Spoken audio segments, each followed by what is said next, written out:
se decidi di separare gli imballaggi per il tuo o per il nostro pianeta. In qualsiasi caso, se lo fai bene, tutto il pianeta te ne sarà grato. Bello, eh?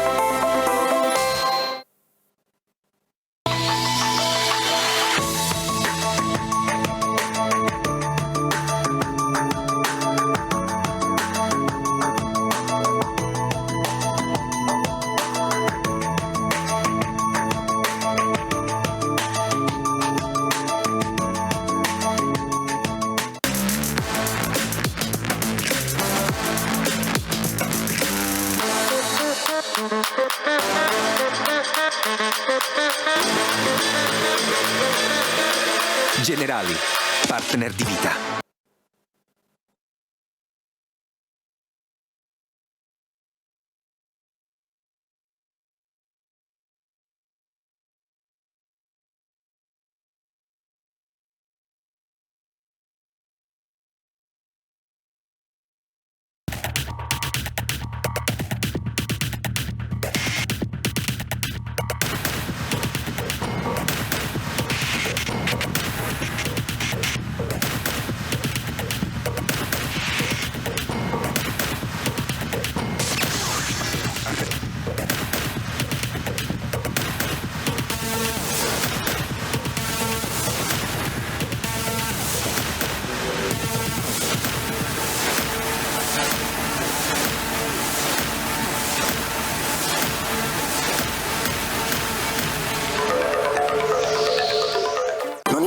Se decidi di separare gli imballaggi per il tuo o per il nostro pianeta. In qualsiasi caso, se lo fai bene, tutto il pianeta te ne sarà grato. Bello, eh?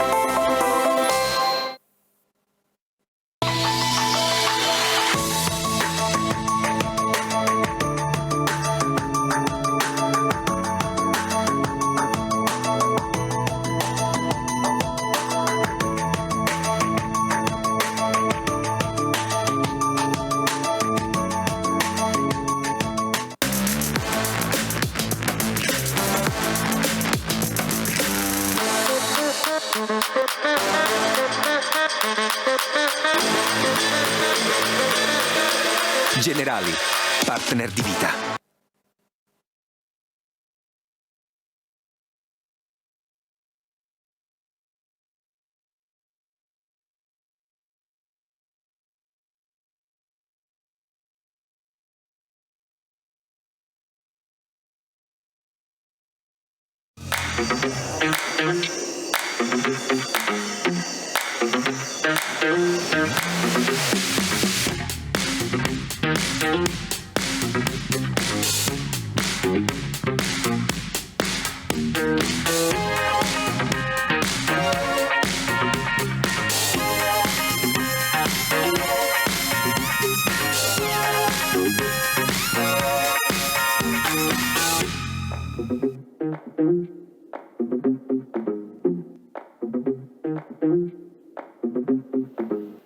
Allora, buongiorno. Good morning, everyone, and welcome to this meeting entitled Human Capital and Sustainable Development. Those of you who have participated in the meeting and have read the newspapers know that this is a very important topic for the meeting, as in employment, sustainability, and recovery. As in we have discussed what was said last year by Prime Minister Draghi, good debt and bad debt. What is happening after 1 year? What are we doing in order to transform this good debt into an opportunity for development in Italy? Not to go back to the Italy we had in 2019, but to continue to promote recovery. We know that this year there's going to be a 6% growth in GDP. And this must promote the development of the Italian territory. So, sustainable development and human capital will be fundamental. Now, before showing a video to introduce our topic, I'm going to introduce our guests. distinguished figures, qualified people. We have a guest that is very dear to us, who comes here every year at the meeting, who is sometimes very provocative, Giancarlo Giorgetti, Minister for Economic Development. Then we have other distinguished guests who often come to the meeting and bear a lot of responsibility right now. Luigi Gubitosi, CEO and General Manager of Telecom Italia. Stefano Lucchini, Chief Institutional Affairs and External Communication Officer for Intesa Sanpaolo.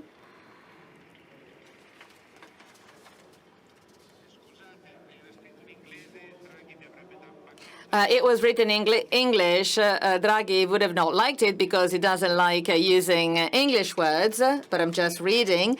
Luca Ruini, chairman of Conai, who is a pioneer of circular economy. So now, let's watch this video telling the relation between the sustainable development made by Foundation for Subsidiarity in 2021 and talks about how work is changing in Italy.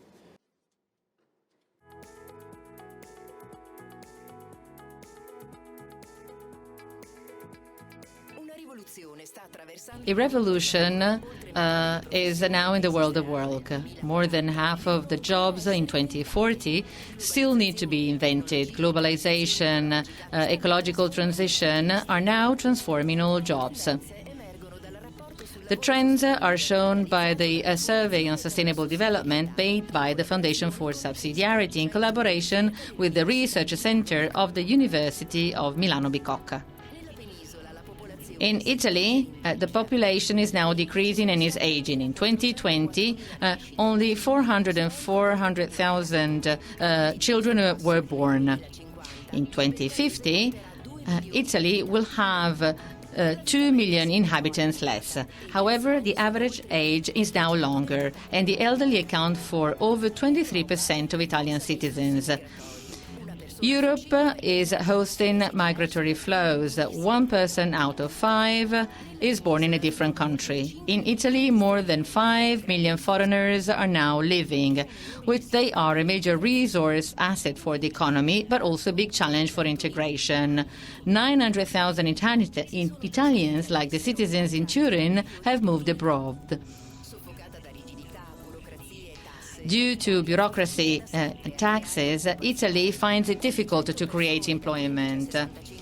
People from 15 to 60 out of 100 people, only 58 people are working. But Italy has the sad primacy of needs. 1 out of 5 young people do not work nor study. The situation has worsened due to the pandemic. The redundancy fund has increased. Unemployment is still very high. In 2021, recovery has started. Over 6 months, more than 560,000 job posts were found on the web. With a paradox, in 1/3 of the cases, companies find it hard or cannot find qualified workers. Almost 3/4 of the positions proposed are in the north, whereas most of the people who want to find a job are in the south. Job offers are concentrated on websites. Over 6 years, more than 2 million posts were published. By analyzing the situation of over 270 professions, we have found out that over 5 years, the skills have increased by 30%. The jobs that are mostly changing are those connected to new technologies. But new skills are also required to traditional supermarket cashiers, for example. Companies are not just looking for technical skills, but they also want to have digital skills and the so-called soft skills that have increased by 20%. Companies focus on talented people who can do teamwork, who can have problem-solving skills. There's a mixed organization model whereby people work at home and in the office. There are 8 driving sectors, ranging from energy to transport, environment, sustainable farming, technologies, tourism, and others. The survey suggests some actions to promote development, as in focusing on growing sectors and companies, strengthening training at all ages, creating synergies between the public and the private sector, enhancing local farming.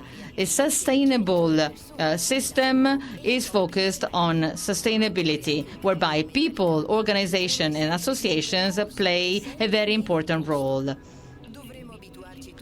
We will need to adapt all to change, movement, and lifelong learning.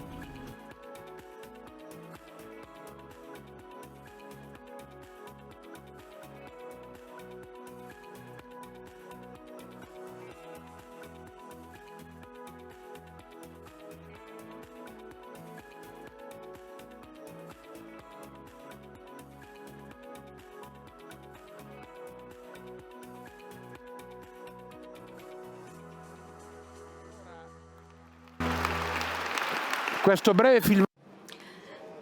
This short video highlights the 3 topics we're going to discuss with our guests. First, work is changing.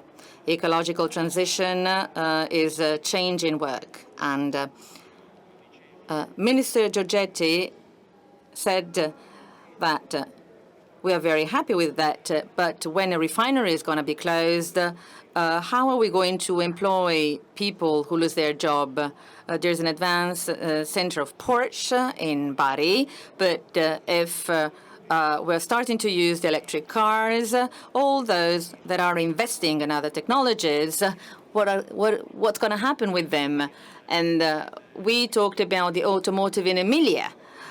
So van der Leyen is saying, okay, let's accelerate. But the first question is, in order to have and to promote ecological and digital transition, how can we have that without creating unemployed people for a long term? The second question we're going to ask, which has been shown by the video, is mismatching. The companies that are here are now looking for a job, and since looking for people working, and since there are many unemployed, it's very hard for companies to find people who want a job, which is strange. There's many needs, people, members of the need generation that do not work, not only in Italy, but at an international level. So how can we tackle this mismatch? We've been talking about this for the whole week, and this is interesting to discuss. And then there's the last topic. There's a change in skills which is required. The problem is that I've been reading a book on the new skills, these new characteristics of people who are required to have skills for teamwork, to learn, to be open to change. Now, these are the 3 topics we're going to discuss today. And so we're going to have 2 rounds of questions. The first question focuses on the first topic, as in how can we put together the transition, which is inevitable, which we all want, as in change in employment. And I'm going to give the floor to Minister Giorgetti, who is going to be provocative. At least we expect that. Thank you. Thank you for inviting me here. So I don't have much time. So I'll start by being provocative. I'm the politician here among the panelists, and the title of the meeting suggests me something. And this usually I say something against the title of the meeting. As a minister, I'm saying I don't like the title, The Courage to Say I.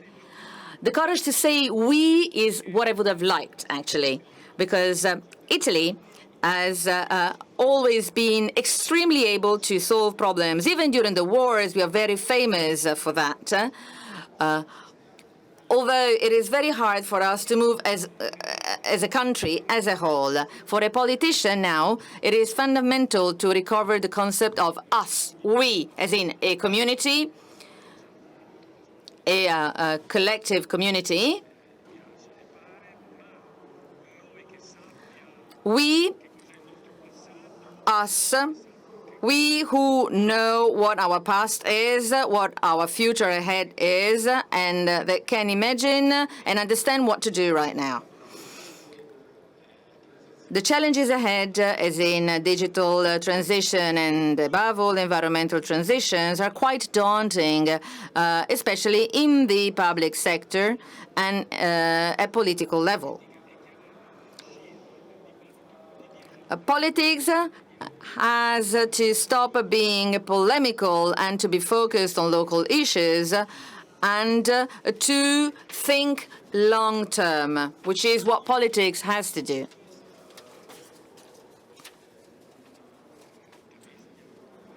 During an interview to an Italian newspaper, I said that now there is a focus on environmental sustainability, and this focus is extremely positive and shared, but it has to be accompanied, it must go hand in hand with the other two pillars of sustainability, as in social sustainability and economic sustainability. It's just as if it was a table. You take away one of the three legs and the table collapses. During the 1960s, we focused on economic sustainability, so profits were very important, even to the detriment of the environment. We perfectly know what that has implied and the consequences it had for the environment. Then we lived through social sustainability. So the companies had hard times because they found it difficult to compete at an international level. And now there's a focus on environmental sustainability. These three dimensions need to go hand in hand. Otherwise, the sustainability of companies, especially in some sectors, will be impossible. Especially if we pursue very ambitious goals that have been set at community level.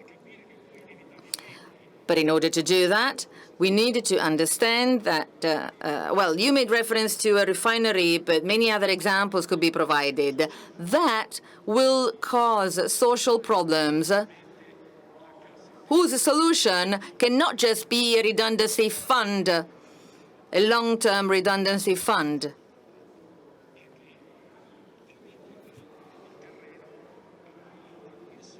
Which leads me to something else. In order to avoid long-term redundancy fund, what do we need to do for the people who will lose their job in those sectors?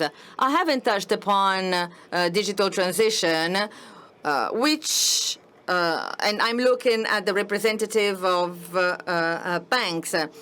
I'm looking at banks today. Their situation is totally different from what it used to be 15 years ago. So, politicians should take on the challenge, because we need to, and clearly we need to go ahead, to look ahead, but we need to do that responsibly. Sustainability must be responsible and must be sustainable at the same time. If these targets are accepted, other countries, other systems in the world are declaring just by word to accept them, but then do not adopt rules and regulations and laws focusing on companies, then there's going to be a social disaster. And social unease always leads to political unease. So I've always been saying, even at an international level, that I totally agree with European goals, European objectives, but everyone from the US to China should do the same. All the competitors in the steel sector should take on the same challenge. There should be a fair market when everyone produces green steel. If I produce green steel at the price of 100 and some other countries produces non-green steel at the price of 20, then there's not going to be fair competition. So what should I do? How should I behave? So I touched upon this first topic. Maybe later on I will talk about employment in the second round of questions. But clearly, this type of revolution, this is not just a transition. This is, to some extent, an industrial revolution. Once farmers were taken from the fields and taken to companies. Now people are taken from companies and sent back home to work. We also need to find a political response. Answer. So we politicians need to be responsible.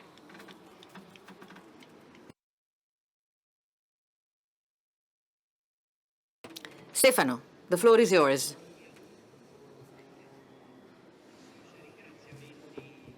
I also want to thank Giorgio Vittadini and Bernard Schulz, and also all the families and the youth who are here every year. You have an extraordinary strength, and this is one of the most important meetings for our country. So I want to give a round of applause to all the families and the youth who are here with us.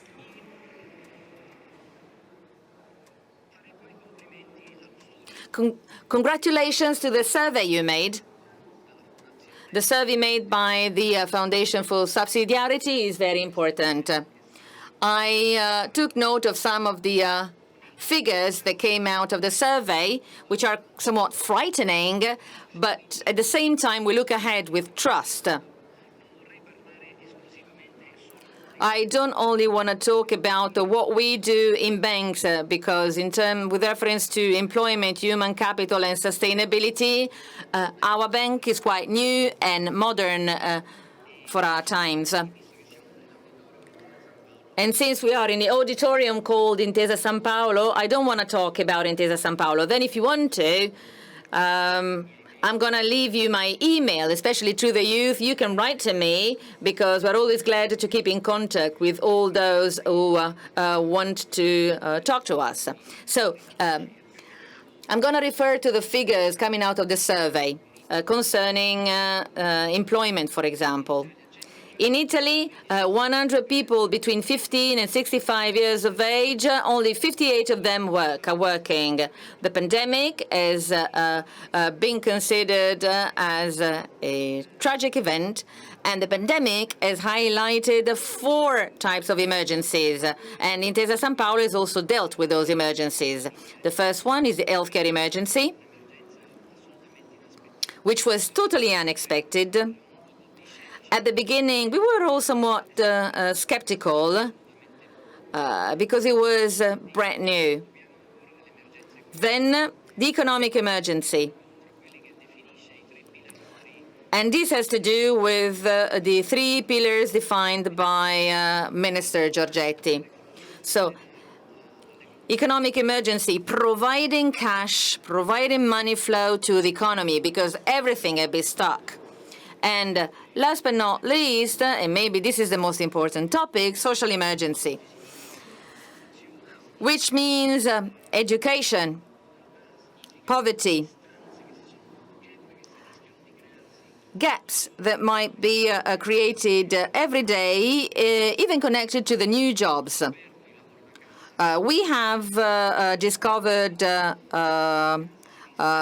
home working, remote working.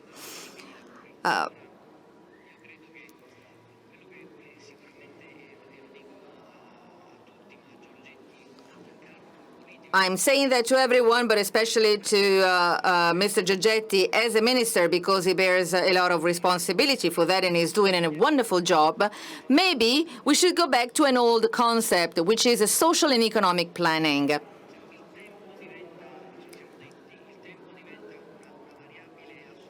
Today, time is a very important variable, a very important factor. But we need to go back to economic planning concerning all sectors. In 1920, a 100-year program was planned and established. What could be expected after 100 years? And this is what we're seeing today, actually. Then we must also have social planning. Now, the survey said that we lost more than 400,000 births. Well, actually, there were just 404,000 births in 2020. We will need to know how many people there will be, how many doctors will be needed. If we manage to do that, and for that I launch an appeal to the politicians, but we're now in very good hands. And what was said by Draghi last year are here to stay with us, thanks to a very good government that we have right now. So I'm launching an appeal to politics. We now have to go back to social and economic planning that has been lost over the years. Let's go back to 70 years ago and let's do what our fathers did. And all together, let's try to go towards this direction. I believe that the pillars of sustainability, economic, environmental, and social sustainability mentioned by Giorgetti are fundamental to understand what we need to do. And today we do have the opportunity to do something. As the Holy Father said,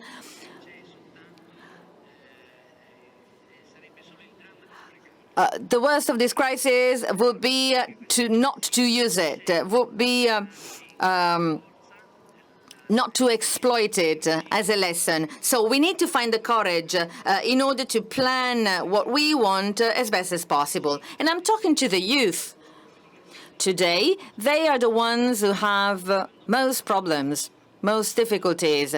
So with reference to human capital, I believe that the youth must always be ready to understand what innovation is, to understand what their talents are, through which they can best express themselves.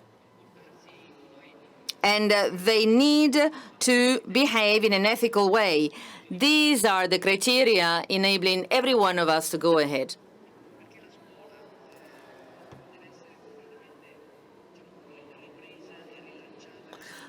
School must be relaunched in the best possible way. It is a way to lift up the social ladder. School has enabled us what we are today, and school must be stronger and stronger at this in these important times. But maybe I'll go back to that later on in the second round of questions. La parola a Luigi. The floor goes to Luigi Gubitosi. Thank you. Well, thank you very much. Well, I'd like to go straight to the point. It goes without saying that sustainability must be sustainable. Otherwise, problems would get worse instead of getting solved. Our commitment is about developing through the Next Generation EU a number of actions, thanks to enough resources, and then we hope to finally get the fruits, because Italy needs to grow economically. Without an economic growth, the second 5-year period would not be sustainable. We can't have a growth rate of 0 point something. But the situation is that actually, the current situation was not brought about by the COVID crisis. So the technological transformation actually started in the 90s with the internet. So actually the internet is more than 50 years old. So all this is changing the way of working. So Italy has been lagging a bit behind when it comes to technology. So technology can be certainly a very good driver today, but if you do not master technology properly, well, then that can become a sort of hinder. We always need to remember, as the minister said, that we are in a very competitive arena.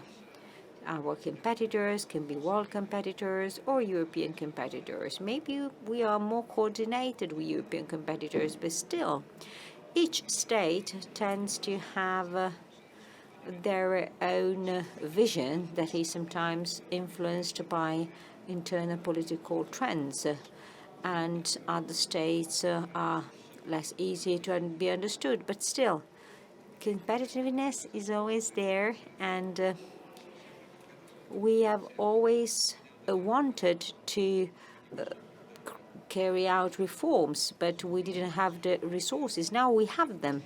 So now we have the necessary funds.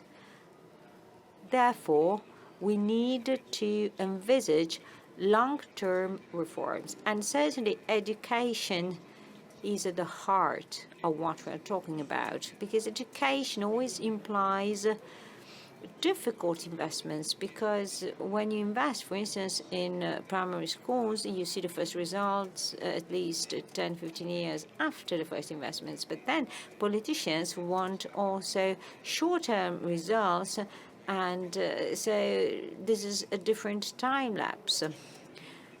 And companies too need to have shorter-term resources. So in order to somehow undertake specific actions that are articulated over the long term, you need trust.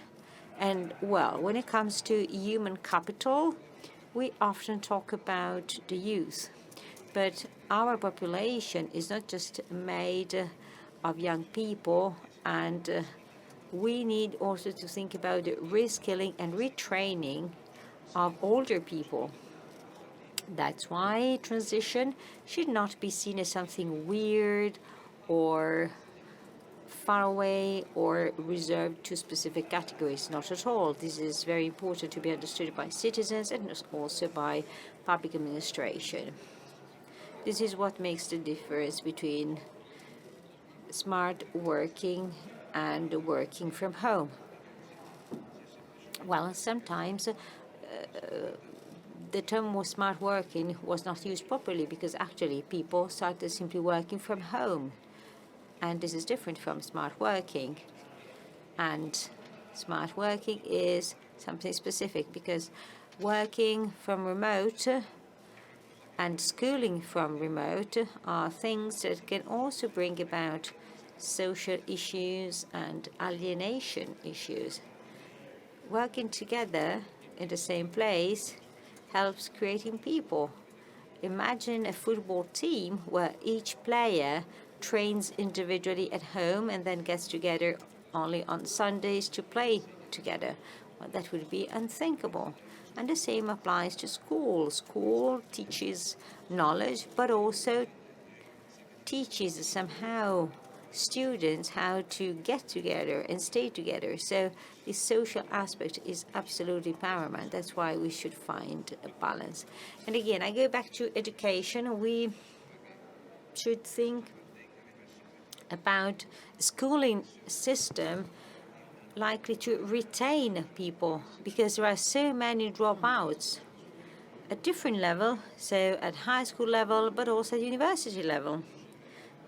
Well, and especially when it comes to basic education, well, we should try to do our sort of best not to avoid the dropouts. And then the École Carambeau.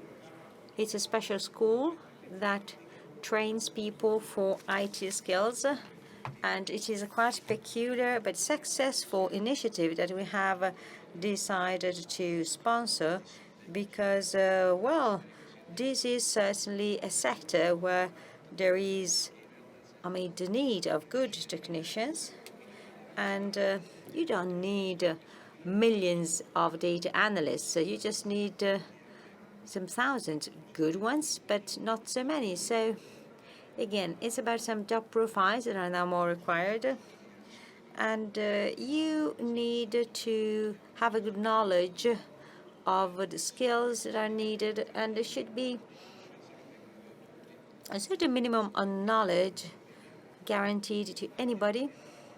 And also the students of any university faculty should have some basic knowledge of IT and other skills, regardless of the specific faculty being attended. President, the floor is yours now. I would like to link up to the courage to say us that was mentioned by Mr. Giorgetti. And I think that, well, this us is very important because COVID taught us that we need systems. And we talked about planning, and we realized that the health care crisis is not actually innovating some trends, but it is simply making some trends being dominating. And I must say that we have always followed sustainability approaches over the last 20, 30 years. In the past, sustainability was not so popular.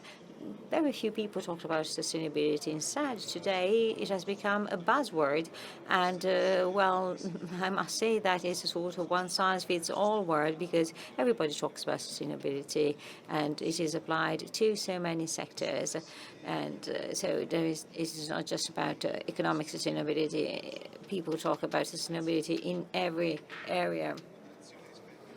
But certainly sustainability indicates a certain approach. Well, now we need to understand how to manage the transition we're going through and how to plan this transition because, well, in the past we were used to do things alone, but now we're realizing that alone we cannot make it. And the COVID crisis and also the vaccination campaign is showing that very clearly. So the National Consortium for Packaging is in reality it was established 25 years ago, and it is pretty interesting to see what happened to us within the COVID crisis. Well, first off, well, the recycling, let's say, supply chain had stopped. But I must say that Italians have improved their specific waste selection skills. And also, we were somehow afraid of a possible crisis in that respect, but it was not the case. And I must say that we restarted with all regions, Emilia-Romagna first, and then all the others. And the government adopted specific measures that let us overcome the lockdown systems. Of course, when things go well, they never make the headlines. But actually, when I have to explain what our association Conai is for, I usually explain this because it is absolutely extremely important to be able to manage transition periods and crisis periods. So I have to explain what we did. Now we are talking about skills and capabilities. And I must say that there is a comeback as well, because there was a time when, well, training and education were considered, well, not that important. For instance, 10 years ago. So at that time, graduating or being educated was considered not that important. But now, instead, we are fully realized that without skills and proper training, you cannot get proper tools to find a job. So again, when it comes to this educational transition, we need to manage it properly. In the video, we heard very clearly what we will need in the future, and it is something different from what we are now. We are now talking about primary and secondary raw materials. We also talk about urban waste mining, because urban waste and waste in general is becoming a proper market. And to be recycled materials are becoming quite sought for goods. So again, skills are becoming extremely precious and requested. And Italy has a pretty good university system that, in spite of its general nature, it trains very well young people to question things and situations. So, and this is a very important mindset sort of aspect. So, generally speaking, resources needs to be used in the best possible way to get the best results. For instance, our association, Conai, is trying to do something with the south of Italy, because the south of Italy is lagging behind, not only for installations, but also in terms of activities. So we are developing some initiatives in order to reinforce this kind of activity, especially in the south of Italy.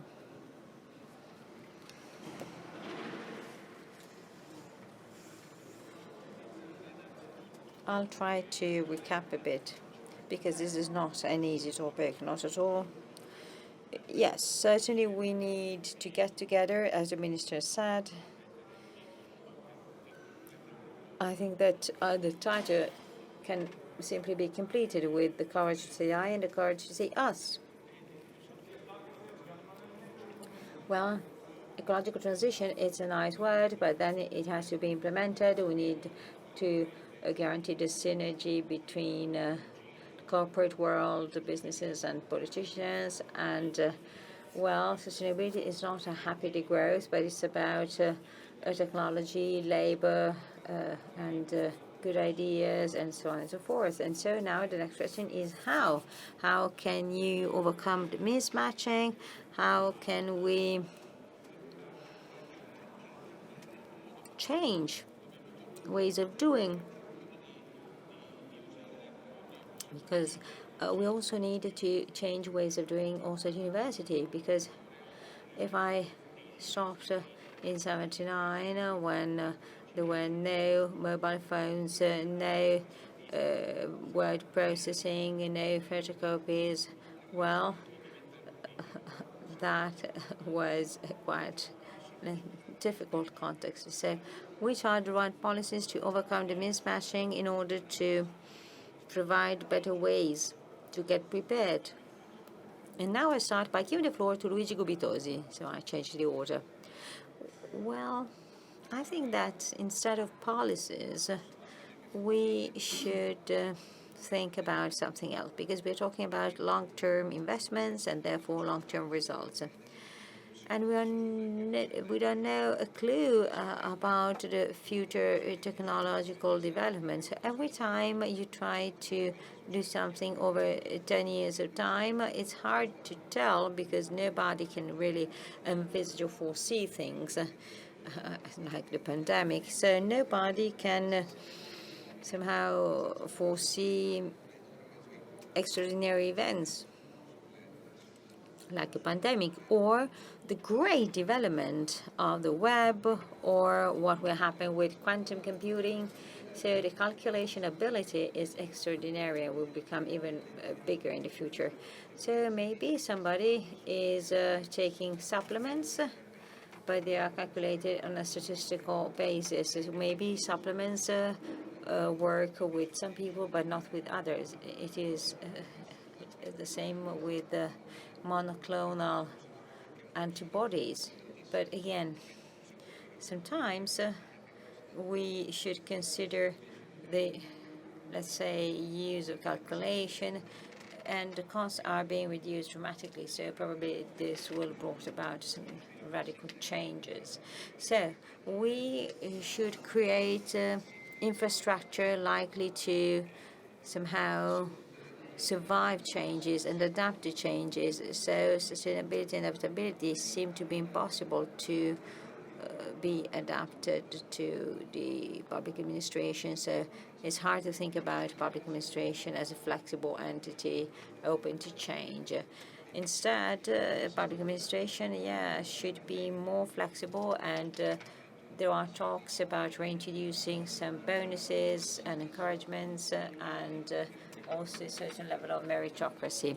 But in order to do so, you need also to, let's say, self-limit yourself. So sometimes you would have to recruit the best people according to merit. So we really need to create an answer when it comes to skills and capabilities development that will lead to some economic growth. The technical tools are there. The cloud will be largely used, and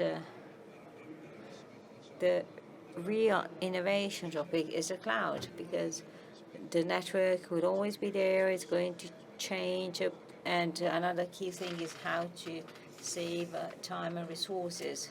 So optimizing them is crucial.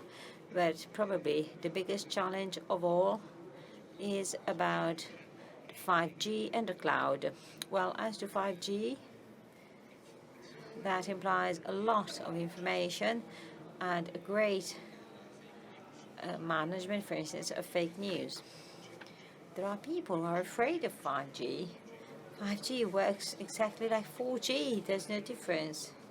It's like two computers, one with a more modern processor and faster performances. The same applies to computers. And some people think that 5G is bad and that vaccines is bad. Well, I must say that this is the same thing. For instance, as to vaccines, I got vaccinated when I was very young, and nothing bad happened. And also the environmental issues should be focusing on specific values. The private sector will certainly tend to invest in specific areas.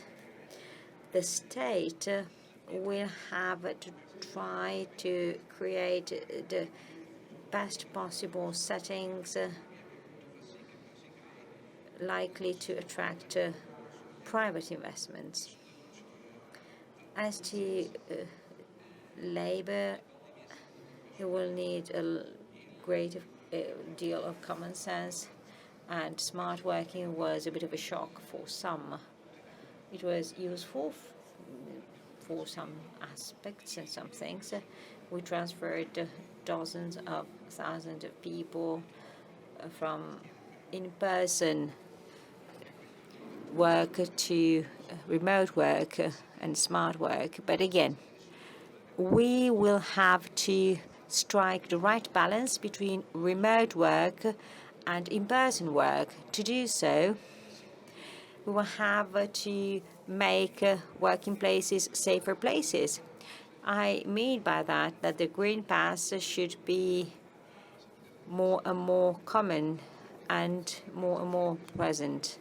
The coffee industry proposed to have green pass on working places. For instance, we sent technicians to the home of people.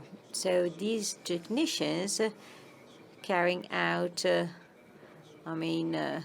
specific home interventions will have to be equipped with a green pass.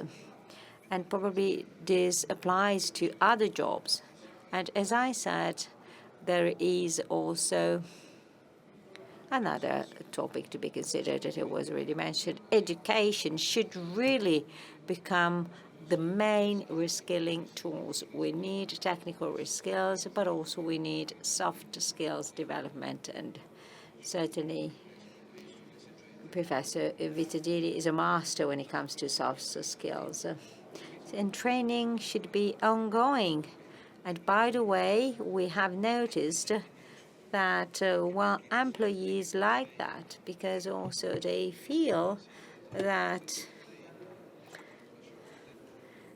this is something that is also very stimulating because otherwise, if you reach a certain age and you realize that the company is not investing in you anymore, that can be frustrating. Instead, ongoing training is also extremely motivating as employees.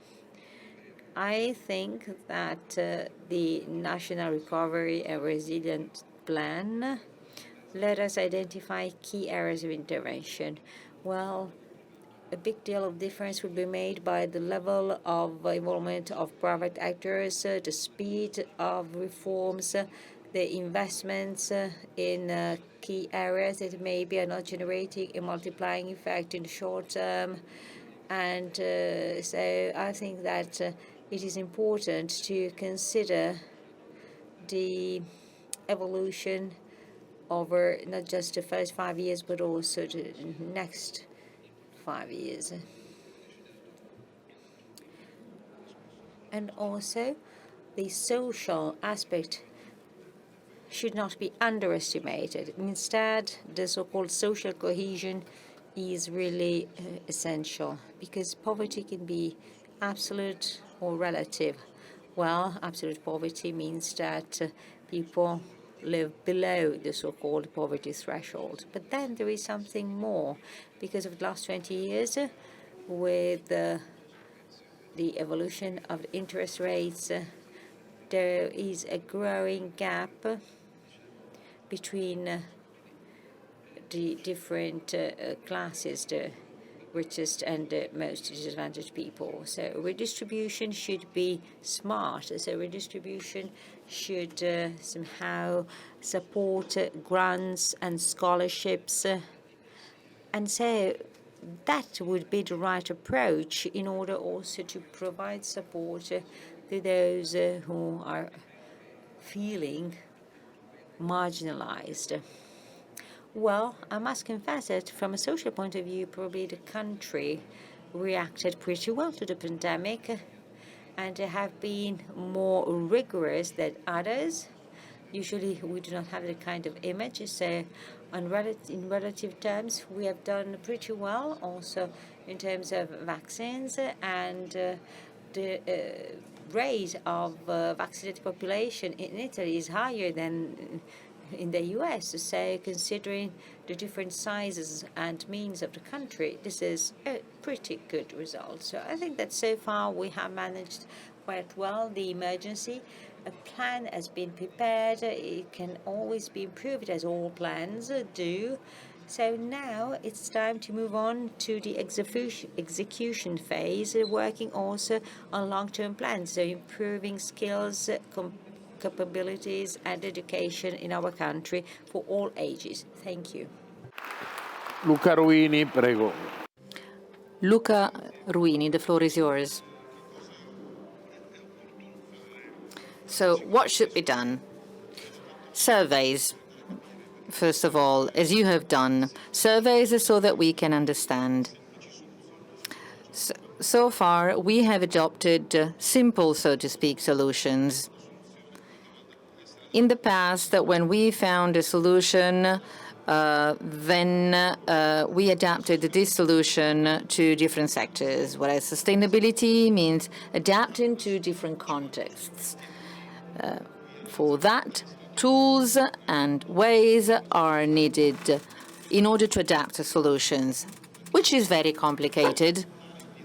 One thing is to say what you need to do. Another thing is to try and provide the tools in order to understand what needs to be done in a specific sector. Italy is a big country and is varied, is very different among regions. In the south, for example, there are areas where waste sorting is better than in the north, and contexts are different. So surveys are important because They enable us to understand where we are, the status quo, and what we are lacking. Without surveys, no planning can be made. Planning is important, as we said, but we need to understand our direction. Second, skills are important, so we need to know, but we also need to understand how we need to proceed. With reference to sustainability, sustainability means innovation. There are most constraints. Growth should be pursued, but fossil fuels can no longer be used. Hence, different solutions must be found, and this is innovation. In order to do that, skills are needed, as in there must be knowledge, and even more than in the past, we need interdisciplinarity, as in there are the people working in some sectors have to know other sectors too. This is one of the great opportunities we have. There are some people who are more ready and more qualified to do that, but sustainability also is interdisciplinarity. In the past, specialized skills were very important, whereas today we tend to look for people who know about a specific topic but can also understand other topics, other sectors, because we live in a more complex world. Think about how plans were made in the past. Today, it's much more complicated. So we need to provide technical skills, and here we are afraid of new technologies. At the end of the 19th century, where steam machines were created, there were people against them because they were stealing work off people, from people. And this is what we're seeing today. Change makes people always afraid, but it is important. So people must be accompanied so that they can be trained with the skills in order to make change. Not everyone will succeed, but this is the real challenge we have today in the different sectors.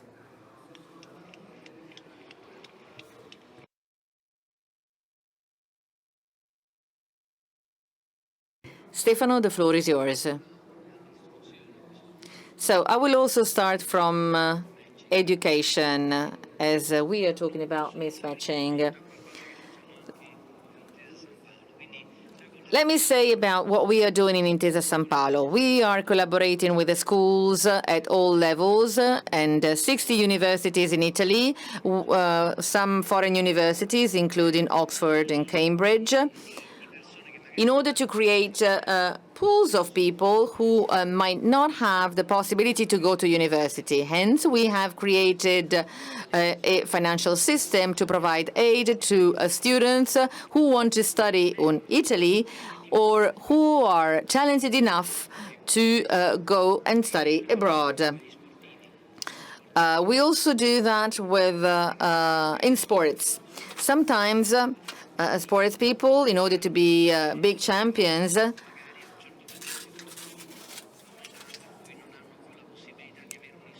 are of a certain age. Maybe they have not had time to have some good education, and so we provide the financial support to them, and we collaborate for that with Lewis University in Rome.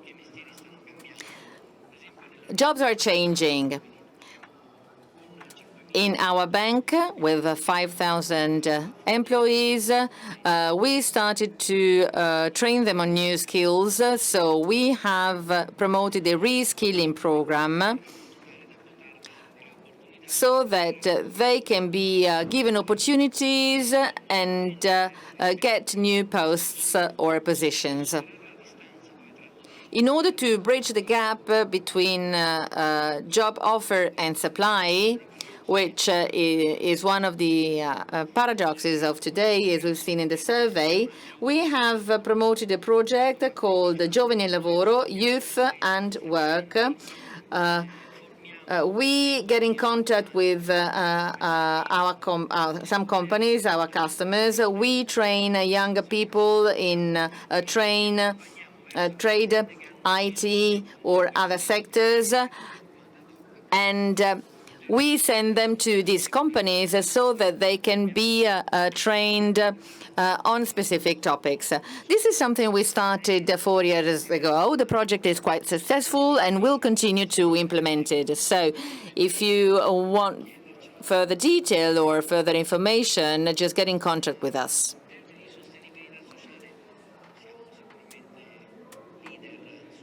We are leaders. Our bank is a leader on social sustainability. During the pandemic,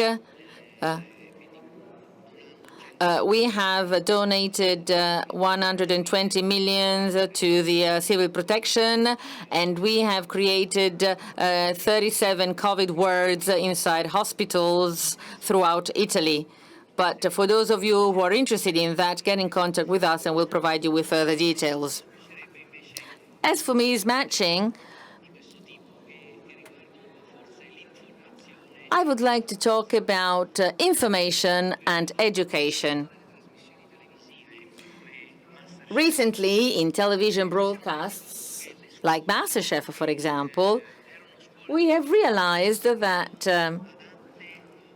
schools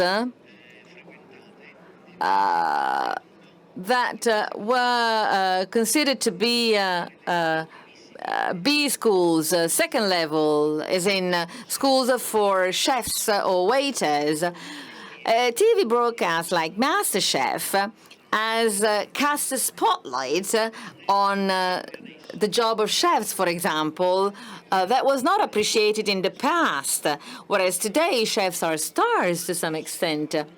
So I'd like to talk about someone who is an expert on that. I would like to transform this TV broadcast, MasterChef, and its concept into a sort of master tech. There are many jobs that are not attractive today, but that could become so. So maybe we could organize a sort of master tech that we could organize with the National Confederation of Italian Companies or the National Broadcasting Television, focusing on all those jobs where we are really qualified, like carpenters or smiths or some other handicraft jobs. Why not training young people on these jobs and cast a spotlight on these jobs that were not much appreciated in the past? It will be interesting as an experience. I see people here who have been involved on this topic.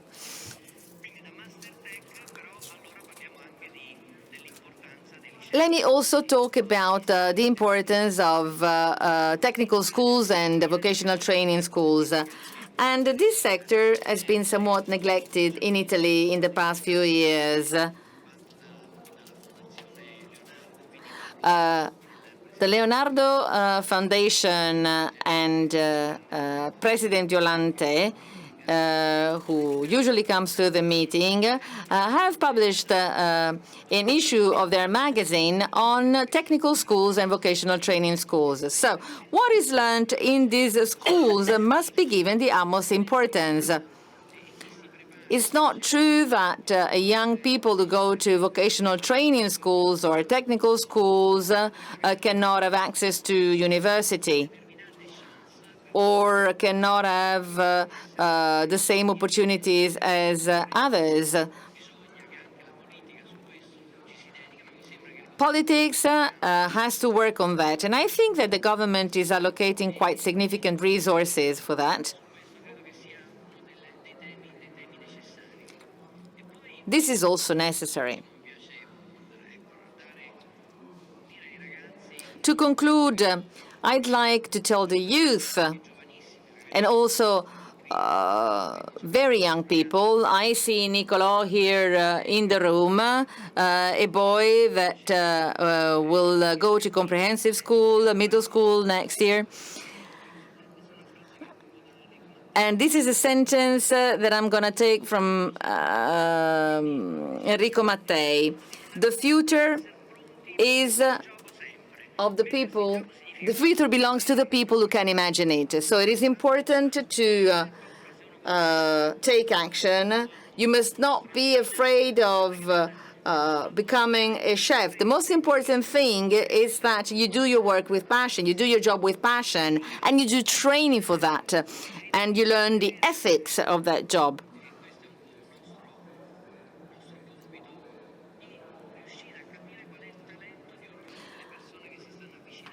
It is important to understand one's own talent, and this is also what we try to help young people to do. So the I is very important, but also the we, the us, becomes increasingly important. And this is connected to subsidiarity at all levels, because mismatching can be overcome also through that. So young people must become protagonists of their own life, and we need to help them in that. And this is, I think, the most important message I want to convey during this session. Thank you. La parola ancora al Ministro. The floor goes back to the Minister.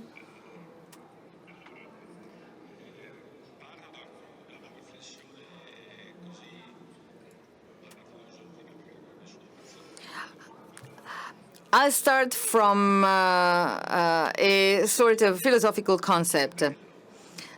I like the word human, the words human capital.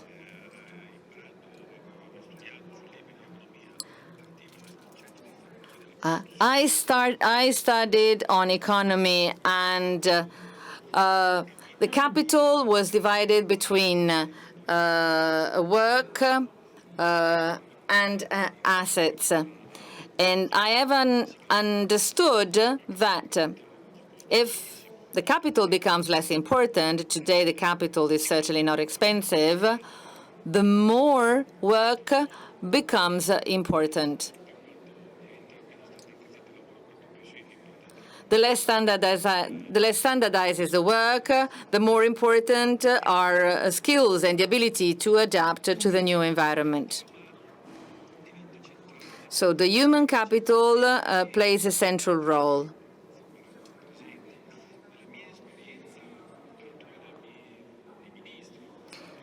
In my current experience as a minister, I try to imagine what can be attractive for foreign companies to invest in Italy. And in doing that, I have seen that probably when starting to delocalize investments, the most important factor is the presence of present and future human resources, also in terms of research centers, schools and universities, that can provide workforce for production plants. And this is even more important than taxation. It is also as important as good legislation. But the presence, the existence of human capital that can be exploited, used in the production plants is the most important element, which is required by those companies investing in Italy.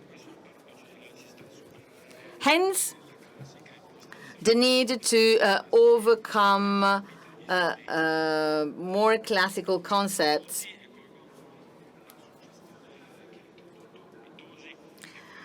As was mentioned by Gubitosi, it is important to do something in public administrations. So human capital and public administration go hand in hand. We have developed some public administration which comes from the French traditions, whereby everything follows specific procedures, where people are recruited by tenders, and therefore people are recruited just for their knowledge and training.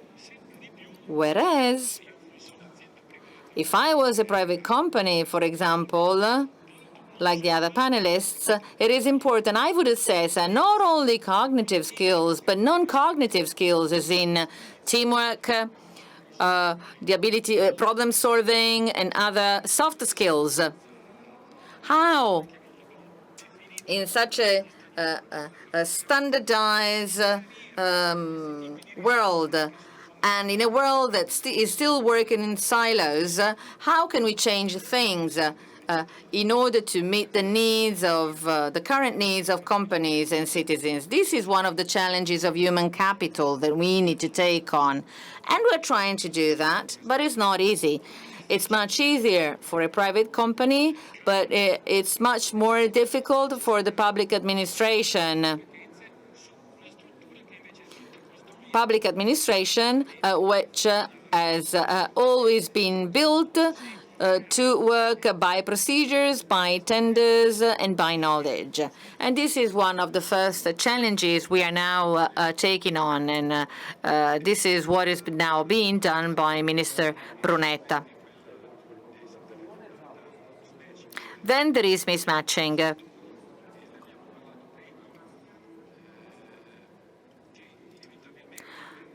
Some sectors will lose some workforce. Some others are requiring workforce, but they cannot find it. New professionals and professional skills will be needed.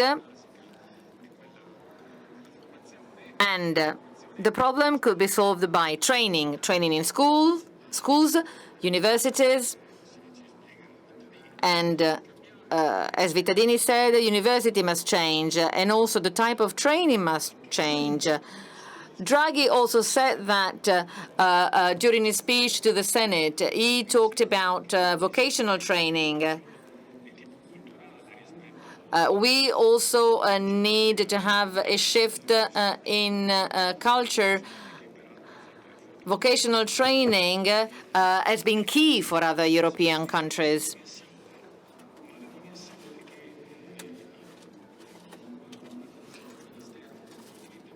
Also, for us, it is very important to focus on reskilling, ongoing training, lifelong learning for those workers who are working in unlucky, so to speak, sectors that will be hit by revolutions, environmental and digital revolutions. Now, they must have an opportunity. So the public administration and politics must work to draft new policies, active policies for employment. Proposals must be made, but also everyone must accompany and promote this type of process.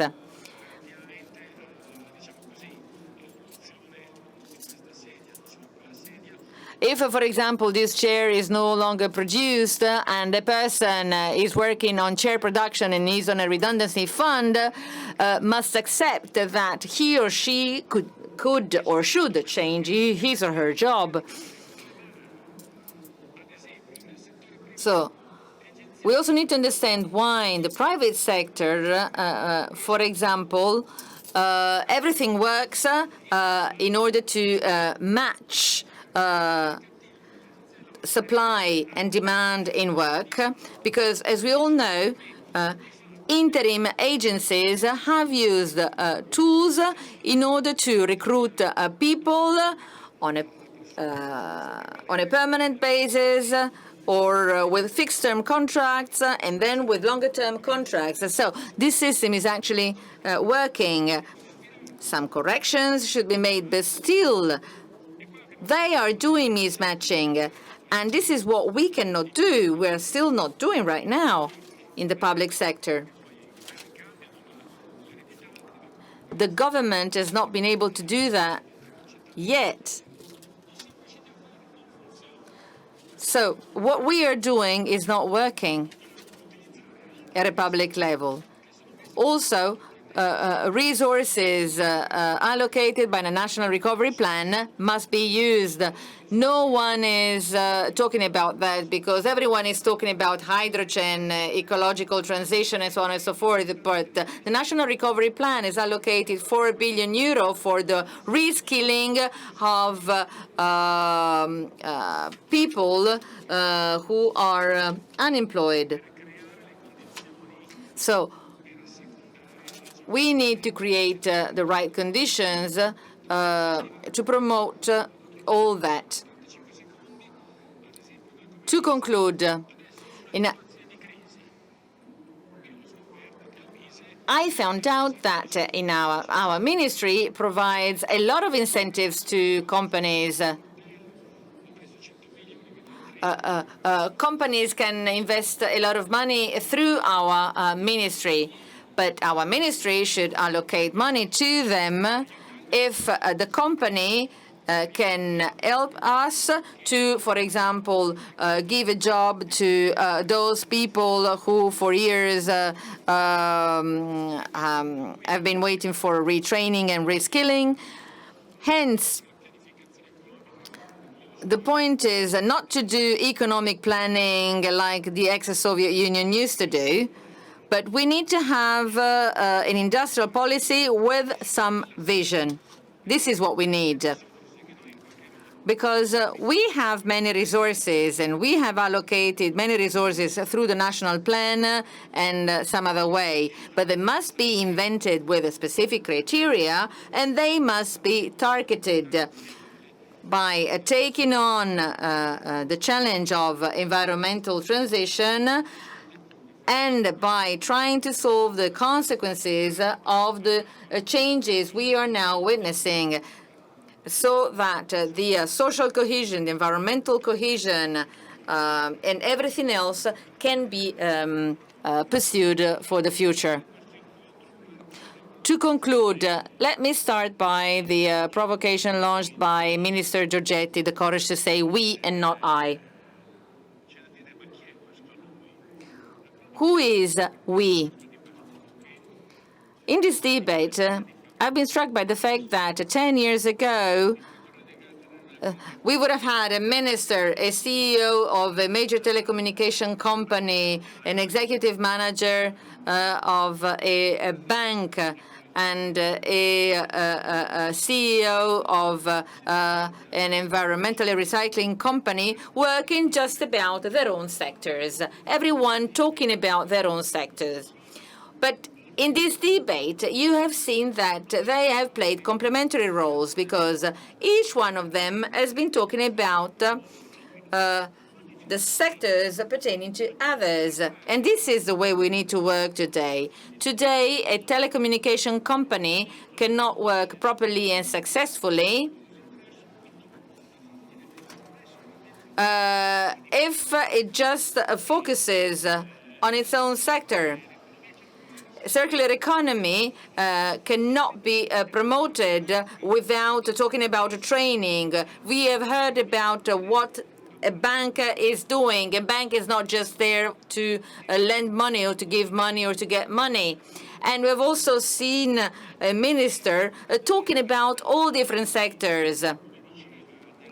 He said that the ministry has allocated money for specific purposes, but at the same time, the minister has been talking about different sectors.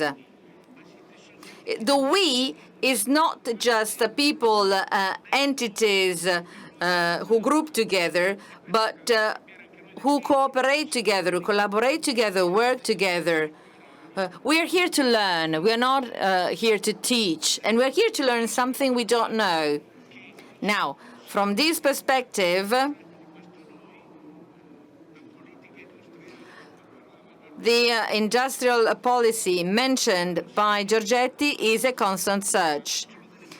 We need to learn something about the jobs we don't know, but also about the way Italy develops. So we need to focus on the present. We need to implement projects that change continuously, because international context is continuously changing.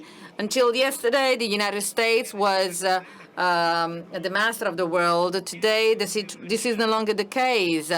In the past, China was not as powerful as it is now. So the we must be dynamic, must be lively, must be ready to play the game.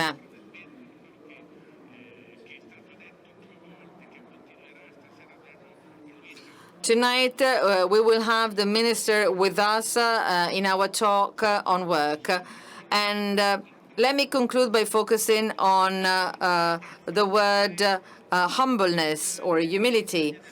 It is important to be humble for the future. Italy must be humble. Just like migrants in the 19th century were humbled because they went elsewhere to start their life from scratch, and they were smart enough to do that. So we need to be like our 25 million migrants who left with basically nothing and have built their own future. And we need to do the same. Today, a CEO of a major telecommunication company, a CEO of a bank, and the minister and somebody working on ecological transition are people looking at the future by learning from others. And this concerns us all. We must have this courage. We must be ready to question ourselves. So this meeting talks about what is the future. What is going to be the human capital that we need for the future? Because the human capital we need to promote and we need to focus on is the one belonging to each one of us. Thank you.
Se decidi di separare gli imballaggi per il tuo o per il nostro pianeta.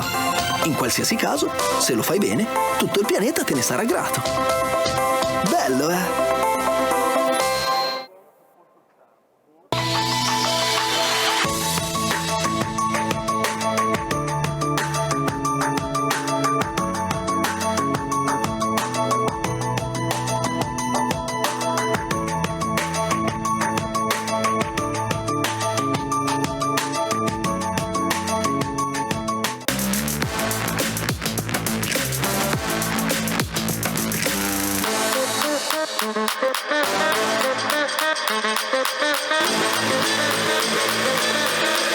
Generali, partner di vita.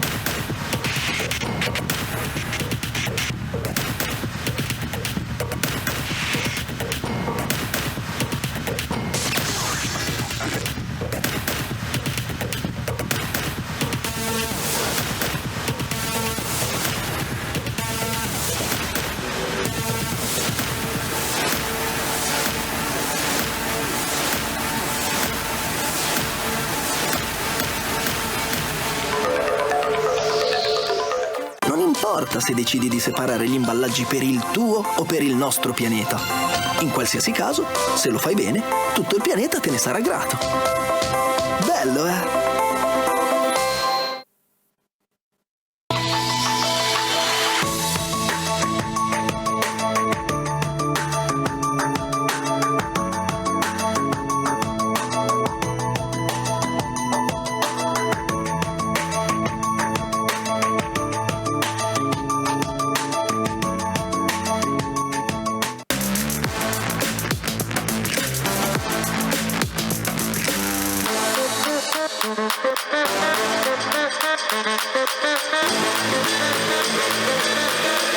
Generali, partner di vita.